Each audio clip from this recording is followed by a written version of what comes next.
আগামী 26 তারিখ সারা ভারতের কৃষক সংগঠন একসাথে যে কলটা দিয়েছে আমি বললাম যে আমরা এই 26শে জানুয়ারি এই নভেম্বর 2020 26শে নভেম্বর আমরা দেশের কৃষকদের কল দিয়েছিলাম দিল্লি চল, এবং ওই দিনে 10টা সেন্ট্রাল ট্রেড ইউনিয়ন ভারত বন্ধের কল দিয়েছে। একদিন শ্রমিকরাও ওই দিন কল দিয়েছিল, আমরাও দিয়েছি। আমাদের ইতিহাসে এমন ঘটনা বেশি নেই, একসঙ্গে দুটো সংগঠন, দুটো শ্রেণী সংগঠন আন্দোলনের ডাক। তারপরে আন্দোলন তো ইতিহাস, গোটা দেশে দুনিয়ায় পৃথিবীর সব জায়গায় কৃষক আন্দোলনের যে ছাপ পড়েছে এবং তা উৎসাহিত করেছে সবাইকে, যে কৃষকরা যদি পারে আমরাও পারবো।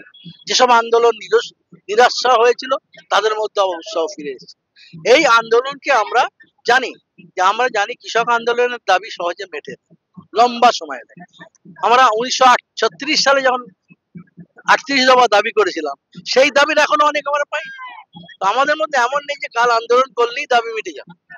কৃষকদের দাবি মেটাবার ক্ষেত্রে সরকারের ভয়ানক গাফিলতি আছে, সেই জন্য লম্বা আন্দোলন আমাদের করতে হবে। আমরা জানি, সেই জন্যই আমরা যখন ওরা কথা দিল লিখিত যে আমাদের সঙ্গে কথা বলে আমাদের দাবি মানবে, কিন্তু তবুও যেহেতু 3টে আইন বাতিল হয়েছে, গোটা দেশে একটা প্রভাব তৈরি হয়েছে, এই ভিক্টরি উৎসবটাকে সেলিব্রেট করা উচিত।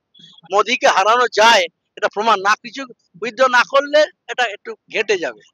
ওই দিনে আমার বললাম কিছুদিন প্রত্যাহার করছি, আন্দোলন আমাদের চলবে, কিন্তু এটা হচ্ছে একটা ঐতিহাসিক জয়।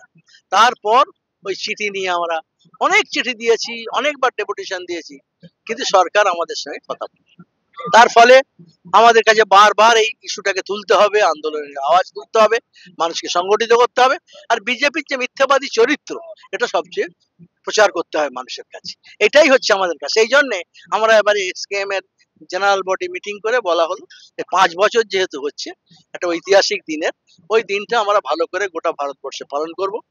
এবং ওই দিনে আমাদের প্রোগ্রাম হবে যে সমস্ত শহরে, দিল্লি সহ, তো দিল্লিতে আমরা যাব না, প্রত্যেকে তার নিজের নিজের জেলা শহরে বড় বড় র্যালি করবে। একসঙ্গে একটা র্যালি হওয়াচ্ছে যদি 500 র্যালি হয়, 2000, 3000, 5000 করে, তার ব্যাপক প্রভাব পড়বে, সেই এলাকার মানুষ প্রভাবিত হবে, খবরটা মানুষের কাছে পৌঁছাবে। সেই জন্য 26শে নভেম্বর আমরা জেলা কেন্দ্রিক জমায়েত, জেলা কালেক্টরের ওখানে জমায়েত করে, জেলায় যদি কেন্দ্র সরকারের অফিস থাকে সেখানে গিয়ে ঘেরাও করা এবং ডেপুটেশন দেওয়া হয় কেন্দ্র সরকারের। এইটা হবে 26 তারিখে আন্দোলন। আর ওই দিন আশপাশের জেলাগুলো থেকে দিল্লির, সেখানে কি দিল্লিতে একটা জমায়েত হবে, তবে ওই রকম অত বড় জমায়েত না, সব জায়গায় যেমন হবে সেইভাবে একটা জমায়েত। 38তম রাজ্য সম্মেলন প্রাদেশিক কৃষক সংগঠন। কৃষক আন্দোলন পশ্চিমবঙ্গে কিভাবে এগোবে, আপনি কি পথ দেখছেন?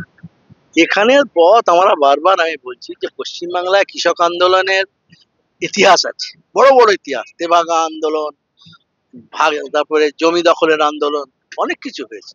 যে এমন একটা অ্যাকশন যা শত্রুর বুকে ভয় সৃষ্টি করবে এবং মিত্রের বুকে আশা উৎসাহ সৃষ্টি করবে, এমন অ্যাকশনই সত্যিকারের আন্দোলন। গোটা দুনিয়ায় মোদিকে তাকে নতমস্তক হতে বাধ্য করেছিলাম, এইরকম একটা আন্দোলন এখানে আমাদের করা দরকার। মমতার মতো সরকার এত অন্যায় করছে, এত মিথ্যে বলছে, তার বিরুদ্ধে মানুষকে ঐক্যবদ্ধ করার যথেষ্ট স্কোপ আছে। আমরা সেইটাই বলছি যে এখানে সেই ধরনের আন্দোলন এখানে গড়ে তুলতে হবে এবং কৃষকদের কাছে সেই বার্তাই আমরা দিতে চাই সম্মেলন থেকে, সেই সিদ্ধান্ত নিয়ে বড় একটা জঙ্গি আন্দোলন ভবিষ্যতে গড়ে তোলা। হুগলির রাতপুর এবং পশ্চিম মেদিনীপুরের বিস্তীর্ণ এলাকায় জমির আন্দোলন সংগঠিত হচ্ছে, সেখানে 100 দিনের কাজের দাবিতে আন্দোলন হচ্ছে, এইগুলোর কি ফলশ্রুতি হবে? হ্যাঁ হ্যাঁ হচ্ছে, এগুলো নিয়ে চাপ সৃষ্টি হচ্ছে না, এই সরকার দিচ্ছে না কাজ করতে, কোর্ট লড়ছে, সরকার হাইকোর্টের রায় না মেনে সুপ্রিম কোর্টে চলে গেল, লক্ষ লক্ষ টাকা খরচা করে উকিলকে দিল, কিন্তু আমাদের উকিল যারা ওই বিকাশ ভট্টাচার্য সহ আমাদের সিম্পাথিক যারা গরিবের প্রতি, তারা আন্দোলন করলো, লড়লো এবং তারা সুপ্রিম কোর্টে জিতে এসছে। সুপ্রিম কোর্ট এখন বলেছে ওই কাজ কেন্দ্র সরকারকেও বলেছে তোমার টাকা দিতে হবে, রাজ্য সরকারকেও বলেছে চালু করতে হবে। এখন এইতে আমাদের বল, অর্থাৎ আইন যখন আমাদের পক্ষে, একে সঙ্গে করে হাতিয়ার করে যাতে আগামী দিনে এই কাজের আন্দোলনটাকে এগিয়ে নিয়ে যাওয়া যায় সেটাও।